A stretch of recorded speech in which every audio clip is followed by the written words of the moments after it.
very young, I used to have a lot of dreams where I kind of felt like I was in a different place, a different time and place, and I guess I'd always feel after these dreams that I had actually kind of been there.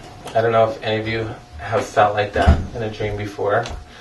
And you kind of feel like, right, when you're in the dream, like you're there and you're experiencing.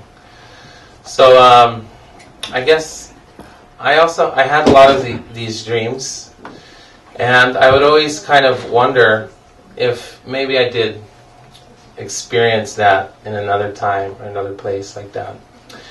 So I guess later in my personal life, when I wanted to kind of investigate these truths, to know what am I, what is the mind, what is the self, then I studied a lot of different things, but one of the things that really intrigued me was the Eastern philosophy, which really is one of the only philosophies that I really studied that talked about such things as body, mind, consciousness as distinct energies.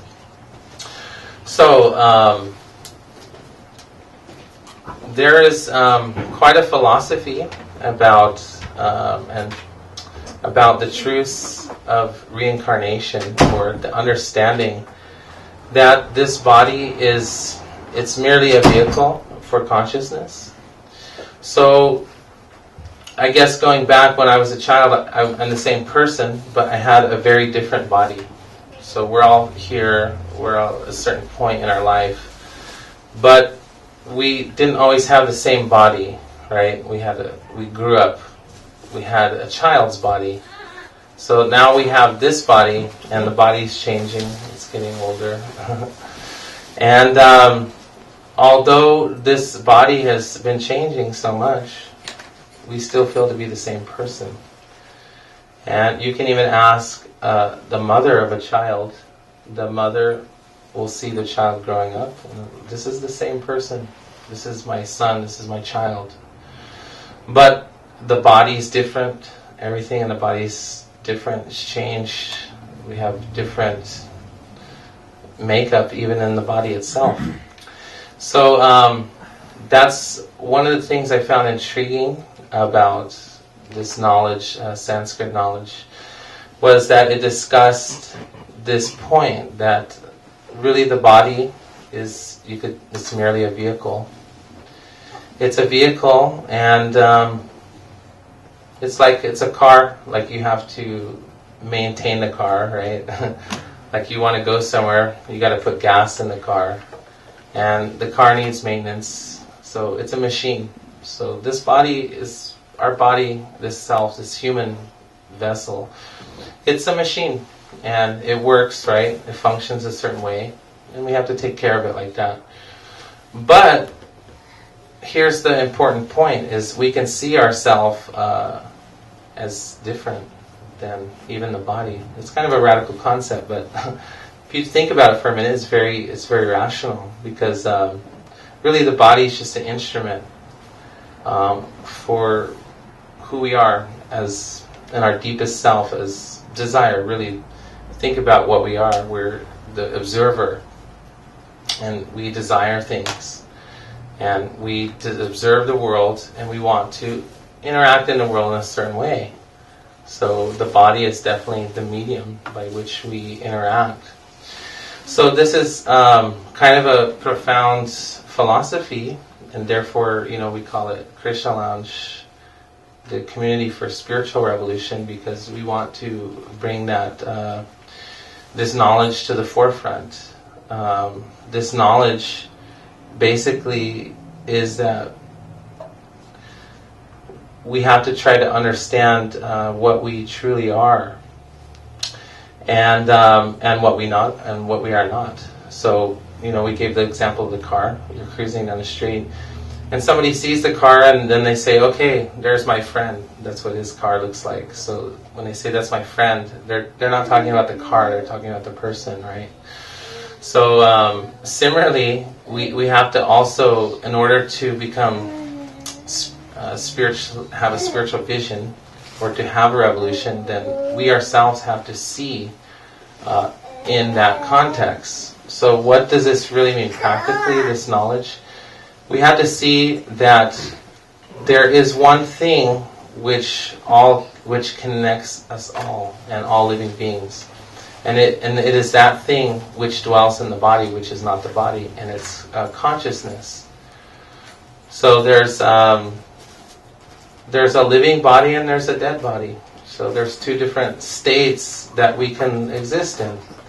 But really, we identify, we're really the life that is inside. And that's not so hard to understand.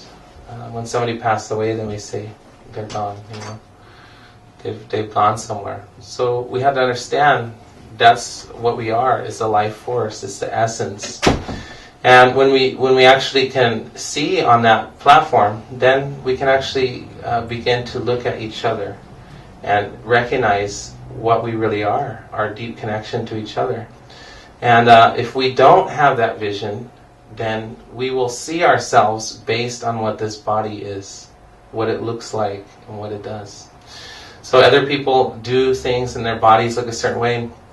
So on an external kind of vision of the world, we can see nothing but differences. Me and my friend were talking a short time ago, and it's nothing but differences. Like, we're the same, but each of our facial features are very completely different.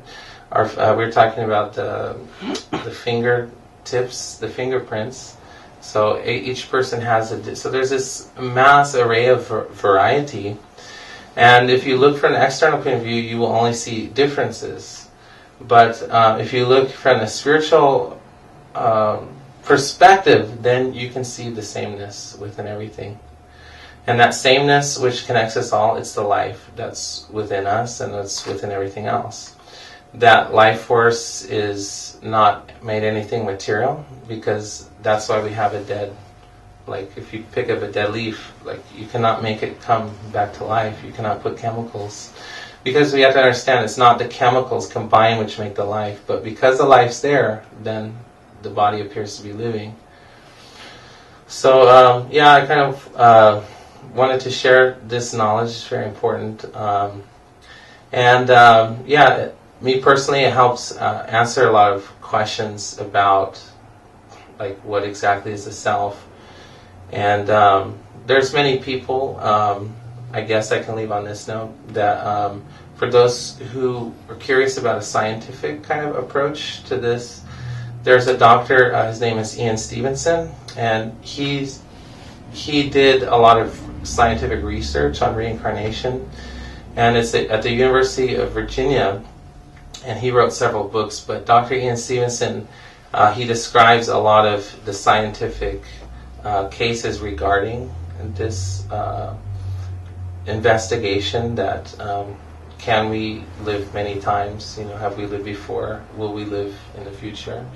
And how can this be scientifically verified? And pretty much there's a lot of evidence where people do remember things, very detailed, accurate accounts of living in a different place at a different time, and they had never been there before in their life, but they knew street names, they knew, in other words, he also took a scientist's approach. He didn't just say, okay, whatever people tell me I accept, but he really tried to analyze, their motivations. So he is a genuine scientist, seeing if it's true. But actually he did a lot of this work. It's very intriguing. So for those who maybe had an interest, then you can look that up. But I'm just going to end there, and we're going to have dinner here in a minute. But if you'd like to ask a question or share something, you can, maybe something I had said, or you can share your own opinion. What's Stevenson's first name? How do you spell Stevenson? Ian. I believe it's I-A-N. He died just a few years ago. He has predecessors that are continuing the research. Mm-hmm. So successors. No successor. Yes. You were talking about your dream where you had gone places and felt that you had actually been there. There's a whole, again, another Eastern philosophy, a practice called Ekankar, where you intentionally send your astral body to different places. And so there's a lot of not just proof of reincarnation, but there's a lot of proof also that we have a soul or a spirit or whatever that essence you want to call it. There's a lot of studies on that side too. Yes. That's an interesting thing I learned. Usually we say like I have a soul, but actually the whole idea. Actually, if you look up the word spirit in the dictionary, then what does it say? It says the animating principle. So when we talk about animals, we're talking about life forms. So this Greek word means anima. It means to animate. So it's really it's us who is animating the body with our personality. This is me. This is my friend. It's the personality, which is the animation. So to say like I have a soul it's not as accurate. It's like we are the soul and we have a body. So the body is differently. It's made of water, things like that. Same thing as what's in the ocean right now. So the body is really just it's part of the universe, and we're also part, but we're the conscious observing part, you could say. And that's really what Eastern philosophy teaches us, is how to make that distinction. Because when we can do that, then we can see that same divinity or that life force within other people and other objects, animals, and all life forms. And when we develop that consciousness, then, in other words, we can interact with life on a whole new level that we hadn't been able to before, based on external distinction, like the tigers eating the deer, and there's distinction of competition, and all of these things which come from observing differences. If somebody's strong, then there's a weak person. If somebody's beautiful, then there's an ugly person. So we observe when you're observing these differences, we create all these conflicts and things like that. But when you can actually see the underlying thing, which we are as consciousness, then there will be no more anxiety and war and things like that, because the consciousness is we can relate to each other properly. So,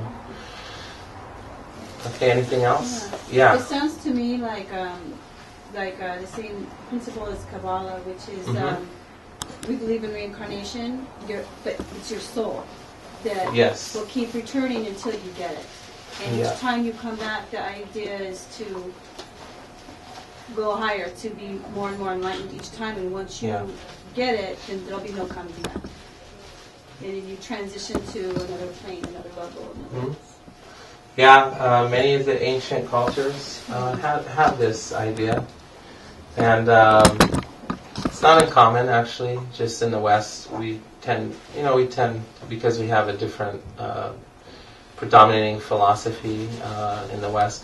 But it's definitely something to investigate on your own, because that's what knowledge is about, is taking your own spiritual quest, and seeing like. I have another question. Yeah. Do you think this is just what it looks like to me in the Western world, is that people want just an answer? Like you go to any church or any kind of, almost any spiritual practice that you can take, and they just want that answer and that to be done. They completed it, give it a check, and then move on and be able to go on with their lives. Yeah. And really, the whole purpose is the journey, and you should be forever pursuing it. You summed it up really good. I really like how you said that. Because I often give a personal example, which is just like that. I see the religious books of the world as road maps, and those road maps tell you how to get to a place.